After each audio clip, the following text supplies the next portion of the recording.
मध्य प्रदेश देश में जिस तरह वन संपदा और वन्य जीवों के लिए जाना जाता है, ठीक उसी तरह इस प्रदेश का इतिहास भी अपनी गौरव गाथाओं के लिए जाना जाता है। आज हम आपको जबलपुर शहर में स्थित लमेटा घाट के कल्चरी कालीन बौद्ध मठ का इतिहास बताने जा रहे हैं। कल्चरी कालीन राजाओं का शासनकाल 249 से 1250 तक रहा। कल्चरी काल में शिल्पकला को विशेष महत्व दिया जाता था। कल्चरी कालीन शिल्पकलाओं को आज भी बेड़ा घाट, लमेटा घाट, तेवर और रूपनाथ में देखा जा सकता है। शिल्पकलाओं के साथ साथ कल्चरी काल में बौद्ध धर्म को भी विशेष महत्व दिया जाता था। सम्राट अशोक ने कलिंग युद्ध के बाद जब बौद्ध धर्म को अपनाया था, तब सम्राट अशोक ने अखंड भारत में धम्म विजय यात्रा निकाली थी। सम्राट अशोक ने बौद्ध धर्म के प्रचार प्रसार के लिए अखंड भारत में 84,000 बौद्ध स्तूपों का निर्माण भी करवाया था। ऐसा माना जाता है कि कल्चरी राजाओं ने सम्राट अशोक की तरह लमेटा घाट में भी एक बौद्ध मठ का निर्माण करवाया। बौद्ध मठ में बौद्ध धर्म के उपासक महात्मा बुद्ध की उपासना किया करते थे। लमेटा घाट का बौद्ध मठ अन्य धर्मों के धार्मिक स्थलों से बिल्कुल अलग है। लमेटा घाट का बौद्ध मठ अब पुरातत्व विभाग के संरक्षण में है। पुरातत्व विभाग का मानना है कि तेवर से प्राप्त बुद्ध की प्रतिमाओं से ऐसा माना जाता है कि कल्चरी राजाओं ने भी बौद्ध धर्म को स्वीकार किया होगा। उसको जबलपुर या त्रिपुरी सुंदरी भी माना गया है।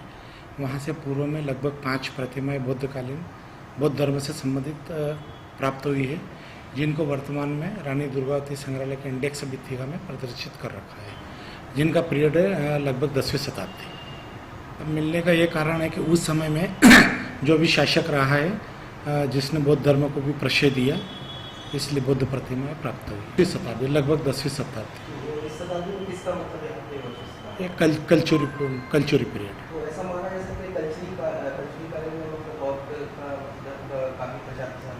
निश्चित तौर पे माना जाएगा, क्योंकि अपने पास उसका एविडेंस है, प्रतिमा प्राप्त हुई। इससे यही प्रतीत होता है कि कल्चरी शासकों ने भी बौद्ध धर्म को अपनाया और उसका प्रचार प्रसार किया। तो इनका प्रभाव कहाँ जबलपुर में कहाँ रहा? हमारे संग्रहालय में आज की तारीख में जो प्रोसेस संग्रहित है, उसमें तेवर से ही हमें बुद्ध प्रतिमाएं प्राप्त हुई। 3 फीट 4 फीट के लगभग। क्या और भी ऐसी कुछ अगर खुदाई में देखा जाए तो प्रतिमाएं अवशेष मिल सकते हैं, संभावना है? अब ये तो उसमें अपन अनुमान क्या लगा सकते हैं। कोई प्राचीन अगर आबादी रही हो, उसके टीले अगर महसूस होते हैं, और भविष्य में अगर यूनिवर्सिटी द्वारा या पुरातत्व विभाग के द्वारा अगर खुदाई करवाई जाए तो निकलने की संभावना रहती है। ऐसी जानकारी मिली कि वहाँ पर कुछ स्थान ऐसे हैं जहाँ पे पठार टाइप के या टीले टाइप के, वहाँ पे बताया जा रहा है कि हो सकता है। तेवर का पूरा बेल्ट है आज की तारीख में भारतीय पुरातत्व संरक्षण विभाग के अधीनस्थ है। तो भविष्य में अगर कोई खुदाई करवाई जा सकती है या अन्य प्रकार का कोई भी कार्य कराया जाएगा तो भारतीय पुरातत्व संरक्षण के विभाग के द्वारा करवाया जा सकता है।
बौद्ध धर्म के मानने वाले लोगों का कहना है कि जबलपुर गजेटियर के आधार पर ऐसा माना जाता है कि बौद्ध मठ का निर्माण कल्चरी कालीन राजाओं द्वारा किया ये जो गया है। बौद्ध मठ है, यहाँ पर इससे पीछे पूर्व दिशा की ओर एक समदर्शी आश्रम था जो ओशो द्वारा संचालित होता था।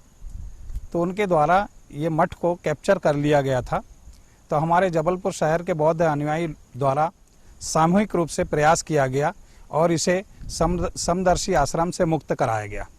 उसके पश्चात निरंतर पत्राचार करते हुए पुरातत्व विभाग से हमारे बौद्ध समाज द्वारा इसे प्रथम नोटिफिकेशन करा लिया गया है, जो कि पहले मुड़िया मठ नाम से जाना जाता था।